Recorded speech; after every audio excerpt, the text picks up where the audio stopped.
இயேசு அங்கிருந்து புறப்பட்டு தம் சீடருடன் கடலோரம் சென்றார். கலிலேயாவிலிருந்து பெருந்திரளான மக்கள் அவரை பின்தொடர்ந்தனர். மேலும் யூதேயா, எருசலேம், இதுமேயா, யோர்தான் அக்கரை பகுதி, தீர், சீதோன் ஆகிய இடங்களிலிருந்தும் பெருந்திரளான மக்கள் அவர் செய்தவற்றையெல்லாம் கேள்வியுற்று அவரிடம் வந்தனர். மக்கள் கூட்டம் தம்மை நெருக்கிவிடாதவாறு தமக்காக படகு ஒன்றை முன்னேற்பாடாக வைத்திருக்குமாறு அவர் சீடருக்கு சொன்னார்.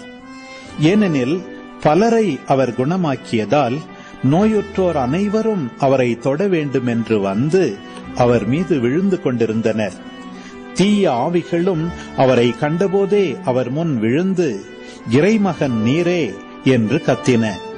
அவரோ தம்மை வெளிப்படுத்த வேண்டாம் என அவற்றிடம் மிக கண்டிப்பாய் சொன்னார்.